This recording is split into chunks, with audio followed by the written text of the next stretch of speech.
Hello, this is Joy again. I am here to show you an updated version of the Office Ally explanation. I wanted to start with going over where you go to online claim entry, and then you select the professional managed stored info. So I can't obviously show you any of the patients because that's going to be a drop-down list, but I can go into the stored payer. So if you wanted, you can find whatever stored payer that you'd like to use if you've already used any of these insurances before, or whatever insurances you're using. And then you can click add, or you can just go through and select all the different things that you want here. And then you can say create new claim. So you can do it all at once. And then of course you're going to select your patient. But we're going to act like this is a new patient. So we'll go ahead and say create new claim here. And then when you do that, then obviously the payer name is already there for you because you selected a specific insurance company. And then now you still have to enter all the new information in. So this is going to be for a new client. So you want to make sure that you enter all the information. It's going to let you know if you have missed something. So first you wanted to select which kind of insurance it is: Medicare, Medicaid, TRICARE, CHAMP VA, group health plan, FICA, or other. So oftentimes I select other because I don't take Medicare or Medicaid right now. And then I will do the insured's ID number. Make sure that you get all the numbers. If you're not sure, you could always call and ask about the insured ID's number, but usually on the card it'll give you the correct number of digits. If you enter this and it tells you that you didn't, it needs to have more digits or less digits, then you just might need to check again to see what the actual ID number is. And then you're going to go over here and enter all the information for the patient, last name, and then first name, middle initial if you have it. You can still do it without a middle initial. Obviously, the patient's date of birth is very important. And then they aren't updated with, the current, non-binary option or other options. So if your client, it seems like they want us to go with the birth gender, so male or female, but then I'm assuming that you can just do unknown if you don't want to have to say male or female. And then we do the patient's relationship to insured. So this is important because if it's a spouse that has the spouse of the patient, then you need to make sure that you select which one that is. Or if it's a child or dependent, then you can select those. But most commonly it's either self or spouse unless you're working with a child. So if you select spouse, then you will need to do the insured. So this is also known as a subscriber. So you'll need to put all the insured's information right here. So the address, and then the name up here, and then the first, last, middle if you have it. If this person is actually self, and this patient is a subscriber, then you can just go over here and whatever you put in those columns, you want to do this part first. You can go ahead and do copy from patient, and that will populate all the information that you had entered on this side. So, and then you want to go down and all of this will just populate because it's the insured is the patient. But again, if it's the spouse, then you need to do all this information for the spouse. And then the insured's policy or group number, it doesn't seem like it's always required, but I always just put it. And then other claim ID, I don't usually need to use this, but if you have something, if there's like a property casualty claim number, then you obviously would want to use that. So I do want to just review if there is an issue with employment or auto accident. Employment would usually be like workers' compensation. Then you definitely want to select yes for that. And if it's auto accident, you would definitely want to select yes.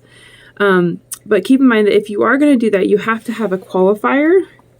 Any place that is a workers' comp or a car accident, they will require that you have the date of the current illness, injury, or pregnancy. So that would be whatever if it's a car accident, they always call it a date of loss. So that would be here. And then the qualifier would be, I don't see it right now, but it's supposed to be 439. Oh, you know what? Let's do it over here. So this is going to have 439. So 439 accident for a car accident claim. And then you put the date of loss in here. And then if it's a workers' compensation claim, then you could also use accident, depending on what it is. If obviously there's the injury, or you can do 431 for a workers' compensation, onset of current symptoms or illness, because that usually they call it date of injury. And then you will have to fill out, if it's related to work, you can fill out these dates if you know them. The dates for dates that patient is unable to work in current occupation, from if that's a specific period of time. However, most of the time for me, I don't really use these because I don't know when they'll be done, when they'll be ready. And then hospitalization dates. Again, I don't use any of these because I am not a medical doctor and I don't work at a facility. You definitely, if you do have something where you need a authorization number, you definitely need to add that here. So whatever the authorization is, you can put that there. And then the diagnosis pointers are of course important because the claim won't go through without a diagnosis. So you can do up to, looks like, 3, 6, 9, you can do up to 12 diagnoses. I don't usually do more than 4, but sometimes you never know. So the first diagnosis goes here, second, third, fourth. So just make sure that you follow A, B, C, D in order. And then after you've done the diagnosis, you can start on the service dates right underneath here. As you can see on this form, it lets you do up to 12 service dates. So if it's each day, actually just, you have to enter it twice. So let's say it's 5, 12, 20, 23. You have to I usually tab over, say you have to do the same day again. I'm not sure why, but that's how it is. And then place of service. So most of mine are in office, which is 11. But if you are doing telehealth and the patient is in their home, that would be 10. If you're doing telehealth where they're in a facility or hospital or something like that, then you could do a 2. But then you have to have a modifier of GT. Most patients, it seems like it's like in their home. So, and usually 2 GT, some insurance companies will pay less for that. So if it is in their home, telehealth, then you definitely want to do 10. Because that's usually seen as it's pretty much paid usually the same as 11, but of course it depends on the insurance company. And then EMG, I never used that. I think that has to do with medical. Again, this is mental health. So CPT code, common one, 90837. Modifier, I don't use modifiers unless there is something like if they're in a facility, I have to do 02 and then a GT, G as in gorilla, T as in tango modifier. And then I don't use the NDC price either, none of those modifiers here.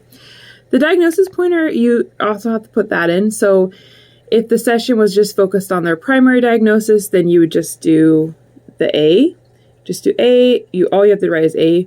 If you're talking about all their diagnosis, you can do A, B, C, D, or whatever, depending on how many diagnoses they have.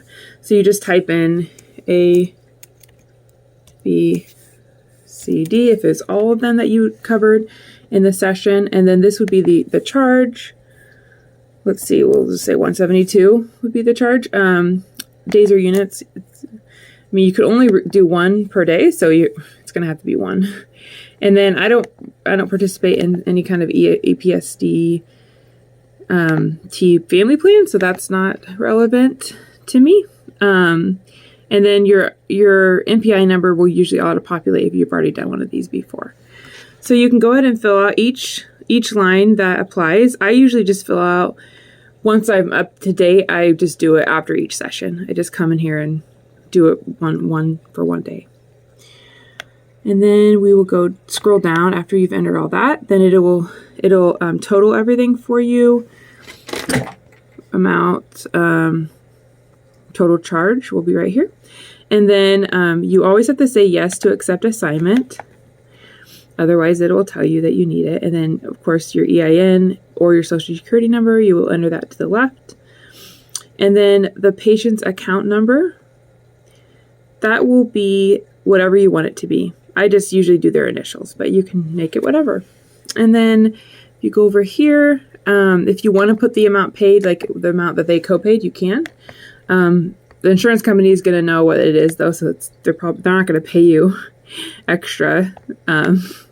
So you can or can't do that. And then obviously your service facility and location, your provider information, and then you will need your taxonomy number. That never auto-populates for some reason. So you have to enter it twice. You have to enter it here. And then you scroll down. And again, right here. So I usually just, what I do, I'm just going to show you that. So then once you are done, then you select update and it'll tell you if you've missed anything. So I've missed a lot because I didn't enter any information for the patient and the diagnosis code and things like that. So they'll give you a whole list of what you need to enter, and then you just go back to those lines and do that. I do just want to show you something I do that helps a lot with if I have like a patient with a prior authorization, or even just to be able to copy and paste my taxonomy number. I go over here to inventory reporting.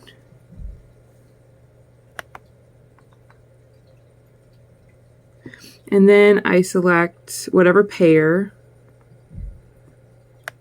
I'm looking for. So if it's a specific insurance company, then I select that, and then let's just select one. And then I will say search. And when you do search, I'm not going to do this because it's going to show patient information. But when you do search, it is going to give you all the claims that are through that insurance company. So say if you have 5 patients that are with that, it'll show you all 5 patients' claims for that insurance company. You can also specify just for one patient if you want. So you can do patient last name and patient first name, and that will just give you all the ones for that patient. So I like doing that, and then you can click on it and it'll come up in a different tab, and then you can use that to copy and paste the prior authorization number, and then that's in another tab, and then you go over here and you start your claim. Online claim entry, manage professional stored info, or manage stored info. I like that one because then like I said, it comes back to that original screen where you can select all this information and then say create new claim. I hope that's helpful. Please let me know if you have questions. All right, bye for now.